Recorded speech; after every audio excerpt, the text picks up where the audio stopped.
Andrew Mountbatten Windsor, the former prince and current river corpse, has been arrested and now may be banned from ever taking the throne. In fact, the royal family said the only way he can become king is if it comes down to either him or Meghan. Damn! Suits actress Meghan Markle married some unemployed dude who still lives with his grandma. It was reported that the organizers of King Charles's coronation have officially invited Meghan Markle, and this is nice, at a starting salary of $19 an hour. NBC has announced plans for a spin-off to the hit series Suits, which will be set in Los Angeles. It will focus on Meghan Markle's character's struggle to balance her legal career while also caring for an unemployed immigrant. SNL didn't just poke fun at Meghan Markle here.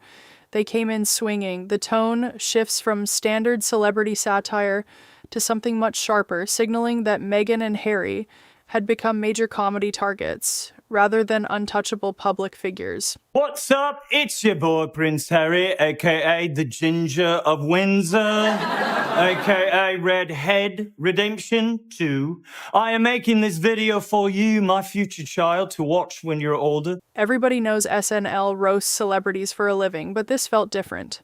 When the show turned its attention to Meghan and Harry, the jokes carried a level of intensity that suggested the couple had become a full-blown cultural punchline. Right, look who it is. It's one of my ex-girlfriends. Excellent. Miss Tinsley Granger Gash. Yeah. Hi, Tins. You want to say something to my future child? Oh, hello, little baby. Hello, little tiny baby. Oh. Even Emma Stone joined the bit, stepping into the sketch to mock Meghan as someone benefiting from royal privilege. It reinforced the larger joke. Meghan wasn't being treated like a star. She was being framed as someone cashing in on the institution. Little baby. Right? Your dad broke up with me on WhatsApp. Okay. So, how have you been, Tins? Huh? Good? Splendid, Harry. Splendid. I'm so busy and happy. I'm glad we didn't make it, Harry. I don't want to be a duchess and live in a huge house for free.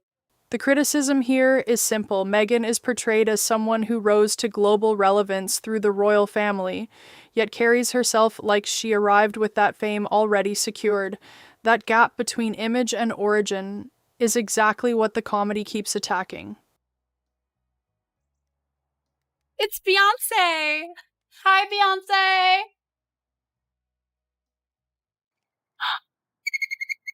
That was Beyonce! In this stretch, Meghan is framed as someone constantly drawn to attention, someone who courts the spotlight then resents the noise that follows. The humor lands because comedians see a pattern: headline-making behavior, public reaction, then public frustration over the reaction. Hey, Meghan Markle. She's like, I don't want attention. Bitch, you die for attention. That's what you want. I don't think Harry make her calm. I think attention makes her calm. I'm on Netflix. Oh yeah, oh. Go away, Harry. Go away. Go to your room. The point here is that Meghan was a working actress, not an untouchable Hollywood icon, before marrying into royalty. The narration leans into that contrast, arguing that her current image feels inflated compared to where her public profile actually started. And come on, Elon built electric cars. He's going to Mars. Why is he even involving himself with Twitter? It would be like if the Prince of England gave it all up just to marry an actor from Suits. By now, comedians aren't treating Meghan like a dignitary or a humanitarian symbol. They're treating her like the friend who exits the drama loudly, then keeps returning to explain the exit. That contradiction is what fuels the jokes and keeps the satire coming. Like, my life was so hard. Everybody's fucking life is hard. Yeah, you were the prince of a goddamn country who dressed up as a fucking Nazi, and now you're trying to come back as the Pope?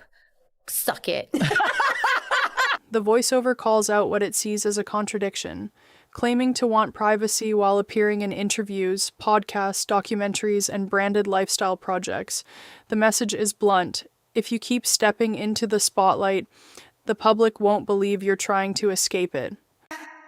It's the worldwide privacy tour. Come on. We want privacy. We just want to be normal people. All this attention is so hard.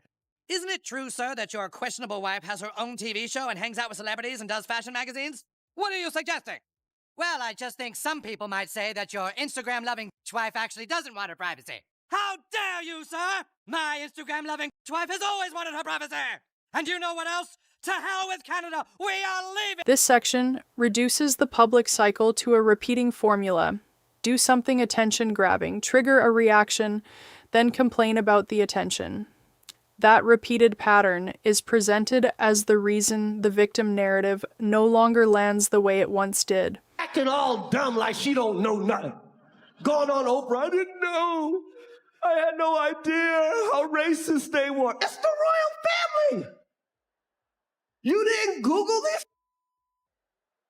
It's the royal family. By this point, the commentary suggests Meghan and Harry have become recurring material for comedians everywhere. Their story is no longer treated as royal drama alone.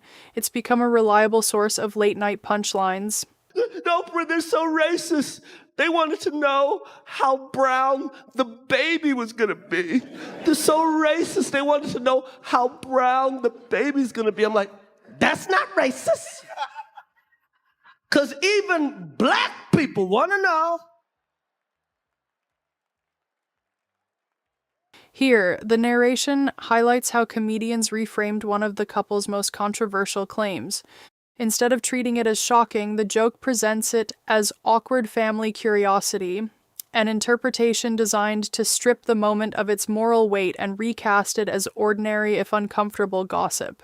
Harry said racism was a big part of their decision to leave, which you know things are bad at Buckingham Palace if they came to America to get away from racism. It's like trying to get some peace and quiet at Chuck E. Cheese. The core accusation in this section is that Meghan wanted the status, wealth, and symbolism of royalty without the constraints and duties that come with it. Harry, meanwhile, is portrayed as the one who gave up everything and ended up orbiting her ambitions instead of leading his own story. Do you have any hobbies? Oh, I like climbing, but I only do it socially. You climb socially? Oh my gosh! I just got a message from Beyonce. Your phone didn't even ping. No, silly. Telepathically. Oh. She said, I'm amazing and I should keep nailing it in this interview. OMG, yes. Crazy coincidence. That's just what I was thinking I should do. When Joe Coy enters the narrative, the mood is set for another public roasting. The voiceover presents his Golden Globes moment as yet another sign that mocking Meghan and Harry had become fair game on major stages. Just a great series about a rich, white, dysfunctional family, all scheming. Oh, no, that's The Crown. That's The Crown. I'm sorry.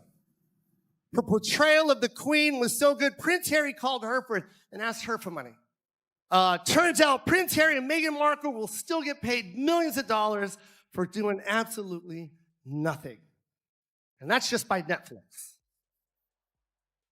This section argues that Harry didn't really walk away from the royal family. He simply turned that departure into content.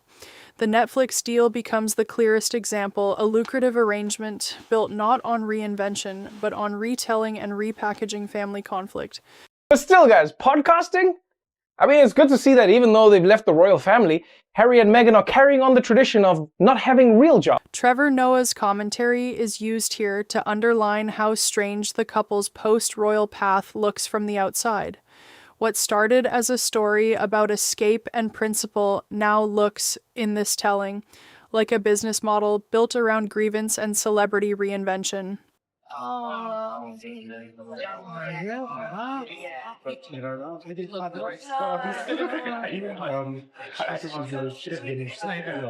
He asked the CEO of Disney to hook his wife up with voiceovers. And I mean, don't get me wrong, on the one hand, husband goals. On the other hand, you gotta admit the monarchy has fallen off, right? No, because back in the day, it used to be like, if you marry my daughter, I'll give you Burgundy. And now it's like, my wife actually does a pretty good Timon. You should hear her. Come on, baby, do the thing. Hakuna Matata, do the thing. The narration points to a sharp contradiction. Leaving royal life in the name of privacy, then pivoting into entertainment work and celebrity networking. The implication is that this wasn't withdrawal from public life. It was a rebrand within it. I didn't know I had to curtsy. To me, we were just meeting his super old, kind of weird Mima, who always wore this diamond-encrusted hat. I didn't know it was a crown.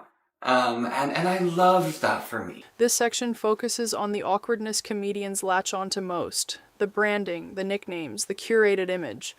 The mockery works because it exposes how carefully manufactured the couple can seem when they're trying hardest to appear natural and relatable. Meghan Markle has finally revealed why she and Prince Harry call each other M and H. What could it be? A mystery for the ages. At the heart of the ridicule is identity confusion. The couple wants to be seen as relatable and royal, powerful and wounded, ordinary and exceptional, all at once, and that tension gives comedians endless material. What is the number one question that mystifies scientists? Number one question. Is there life on another planet? Oh no. Why does Meghan Markle make her own pretzel bags? They don't know why. That's interesting. She takes it from one bag and puts it in another bag. Jimmy Fallon's pretzel joke becomes a symbol for the broader criticism, polished lifestyle content that feels staged rather than authentic. The voiceover suggests that simple domestic gestures can't create relatability if the audience senses performance behind every frame. The one person who I think has been really happy about all of this is Prince Andrew. I'm guessing that he has been nudging the royal family. Can you believe what Meghan did, huh? Can you believe it?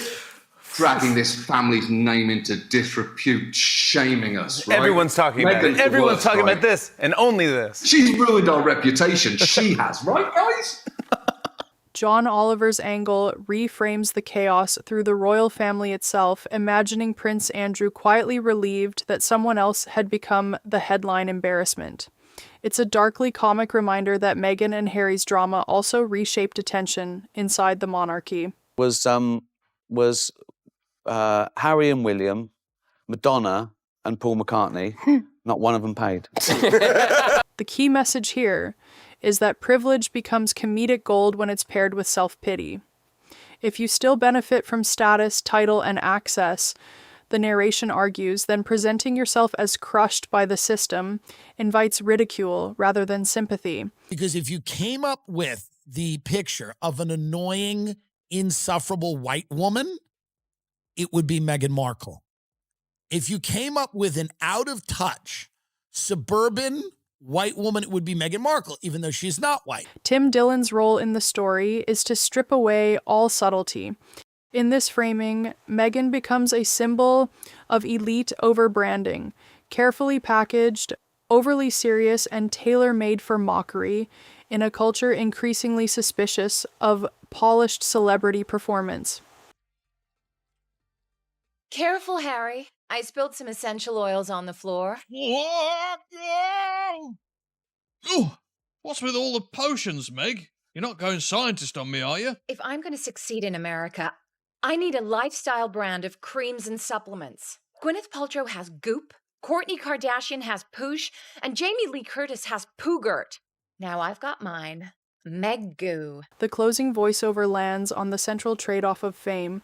The spotlight and the criticism come together. If you want the visibility, the influence, and the platform, you also inherit the jokes. And sometimes the jokes sting more than any scandal.